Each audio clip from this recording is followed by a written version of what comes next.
Hello student, তোমরা যারা ক্যালকাটা ইউনিভার্সিটির আন্ডারে প্রথম সেমিস্টারের ছাত্রছাত্রী আছো এবং তোমাদের রাষ্ট্রবিজ্ঞান সাবজেক্টে অনার্স আছে, তোমাদের জন্য আজকের ক্লাসটা খুবই গুরুত্বপূর্ণ। আজকের ক্লাসে তোমাদের এসএসসি পেপারের মডিউল 1 থেকে গুরুত্বপূর্ণ 2 নম্বরের প্রশ্ন উত্তর নিয়ে আলোচনা করব।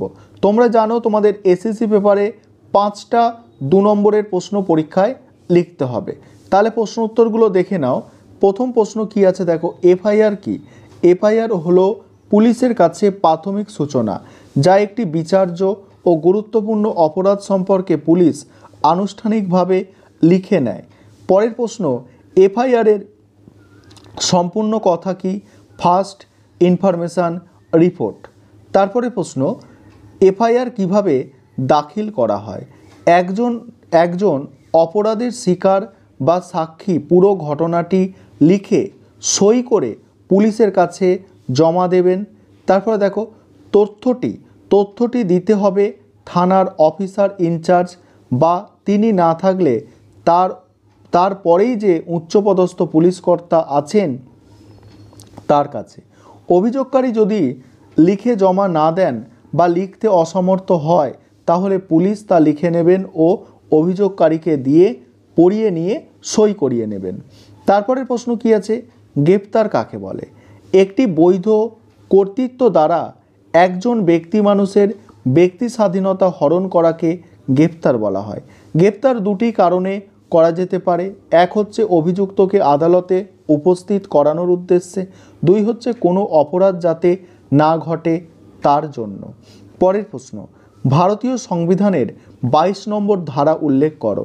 অ্যান্সার দেখো, একটি বৈধ কর্তৃত্ব দ্বারা একজন ব্যক্তি মানুষের ব্যক্তি স্বাধীনতা হরণ করাকে গ্রেপ্তার বলে। গ্রেপ্তার দুটি কারণে করা যেতে পারে।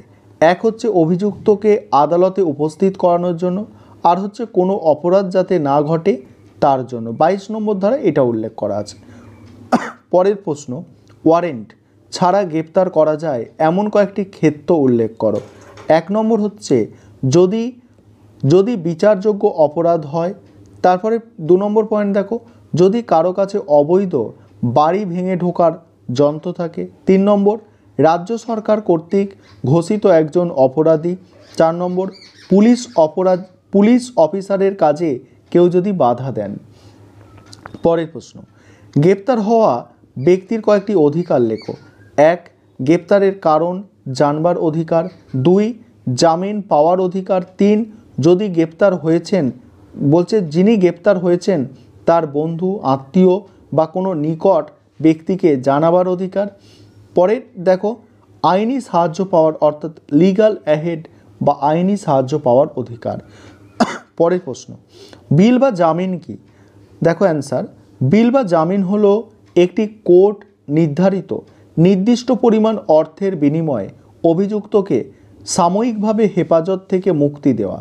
তবে দুটি পূর্ব শর্ত আছে। 1, অভিযুক্ত ব্যক্তিকে প্রয়োজনে আদালতে উপস্থিত হতে হবে। 2, সেটি না করলে জরিমানা হতে পারে। পরের প্রশ্ন, অজামিনযোগ্য দুটি অপরাধ লেখো। 1, যদি অভিযুক্ত ব্যক্তি এমন কোনো অপরাধ করে থাকেন যার শাস্তি মৃত্যুদণ্ড বা যাবজ্জীবন কারাদণ্ড হতে পারে। 2, যদি আগে অপরাধী অন্য কোনো মামলায় যেখানে মৃত্যুদণ্ড, যাবজ্জীবন কারাদণ্ড বা 7 বছর বা তার বেশি কারাবাসের সাজা পেতে পারে এমন কোনো মামলায় অভিযুক্ত আছেন। পরের প্রশ্ন আলোচনা করব। তার আগে যে বিষয়টা বলার আছে, তোমাদের জন্য অনলাইন কোচিং ক্লাস চলছে। তোমরা যারা এই সেমিস্টার বা পরের সেমিস্টারের জন্য অ্যাডমিশন নিতে চাইছো যোগাযোগ করতে পারো। 9123005218 এই নম্বরে তোমরা যোগাযোগ করে অ্যাডমিশন নিতে পারো। এছাড়া পরীক্ষার সময় তোমরা স্টাডি মেটেরিয়াল অর্থাৎ PDF নোট পারচেস করতে পারো, তার জন্য তোমরা এই নম্বরে যোগাযোগ করতে পারো। পরের প্রশ্ন, কোন কোন ক্ষেত্রে জামিন নাকচ হতে পারে? এটা কোনো হবে, কোন ক্ষেত্রে কোনো জামিন নাকচ হতে পারে? জামিনের অপব্যবহার করে অভিযুক্ত আরও কোনো অপরাধমূলক কাজ করেছেন। পরে হচ্ছে দেখো, জামিন পাওয়া অবস্থায় তদন্তের বিঘ্ন ঘটাচ্ছেন, সাক্ষ্য প্রমাণ লোপাট করার চেষ্টা করছেন, সাক্ষীদের ভয় দেখাচ্ছেন। তারপরে দেখো পরের প্রশ্ন কি আছে, তল্লাশি কি? একটি তদন্ত চলাকালীন আইনি প্রক্রিয়ার নানা ধরনের নথি, অন্যান্য দ্রব্যের প্রয়োজন হতে পারে। বিধি অনুযায়ী যাদের কাছে এই ধরনের বিচার বিভাগের জন্য দরকারি জিনিসপত্র রয়েছেন তারা যথাস্থানে জমা করে দেওয়া, বলছে দরকারি জিনিসপত্র রয়েছে তা যথাস্থানে জমা করে দেওয়া। কিন্তু অভিযুক্ত ব্যক্তি যদি নথি বা দরকারি সামগ্রী জমা না করেন তাহলে পুলিশকে সার্চ ওয়ারেন্ট বা তল্লাশি করার পরোয়ানা ইস্যু করতে পারে তদন্তের স্বার্থে। তারপরে কি বলা হচ্ছে, কোথায় কোথায় তল্লাশি চালানো হয়? বাড়ি, ঘর, তাঁবু, গাড়ি, জলযানে তল্লাশি চালানো হয়। পরের প্রশ্ন, কোন কোন ক্ষেত্রে তল্লাশি পরোয়ানা ইস্যু করা হয়? 1. কোর্ট মনে করেছেন যে অভিযুক্ত ব্যক্তি সমন জারি করার সত্ত্বেও হাজিরা দেবেন না বা দরকারি নথি পেশ করবেন না। 2 হচ্ছে কোনো একটি নথি বা দ্রব্যের অনুসন্ধানের জন্য। 3 হচ্ছে কোর্ট মনে করেছেন যে তদন্তের স্বার্থে এই রকম একটি ওয়ারেন্ট ইস্যু করা জরুরি। তারপরে প্রশ্ন, বাজেয়াপ্তকরণ কাকে বলে?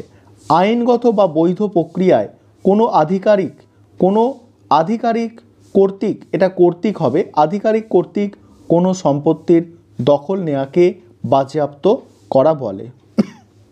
পরে প্রশ্ন, দুটি ব্যক্তিগত আইন উল্লেখ করো।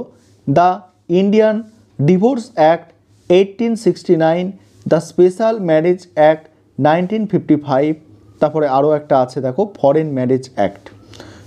পরে প্রশ্ন, নারীর অধিকার রক্ষার্থে কয়েকটি আইন উল্লেখ করো। নারীর অধিকার রক্ষার্থে আইন, পণপ্রথা বিরোধী আইন, যৌন হেনস্থা সংক্রান্ত আইন, নারী উৎপীড়ন সংক্রান্ত আইন। পরের প্রশ্ন, যৌন নিগ্রহ বলতে কি বোঝো? যৌন নিগ্রহ যে বিষয়গুলিকে বোঝানো হয়েছে তা হচ্ছে কি, শারীরিক সম্পর্ক স্থাপন বা স্থাপনের চেষ্টা, যৌন চাহিদা মেটানোর দাবি বা অনুরোধ, যৌন ইঙ্গিতপূর্ণ মন্তব্য, পর্নোগ্রাফি প্রদর্শন, শারীরিক বা মৌখিক বা ইঙ্গিতবাহী যৌনতাপূর্ণ ক্রিয়াকলাপ। পরের প্রশ্ন আছে, যৌন নিগ্রহ সংক্রান্ত বিশাখা নির্দেশিকার দুটি বৈশিষ্ট্য লেখো। 1. কর্মস্থলে সুস্থ পরিবেশ গড়ে তুলতে হবে এবং মহিলাদের যেন বিদ্বেষমূলক পরিবেশে কাজ করতে না হয়। পরের পয়েন্ট, যৌন হেনস্থার অভিযোগ খতিয়ে দেখার জন্য প্রত্যেকটি সংস্থার একটি করে কমিটি গঠন করতে হবে, যার মোট সদস্যের অর্ধেক হবেন মহিলা।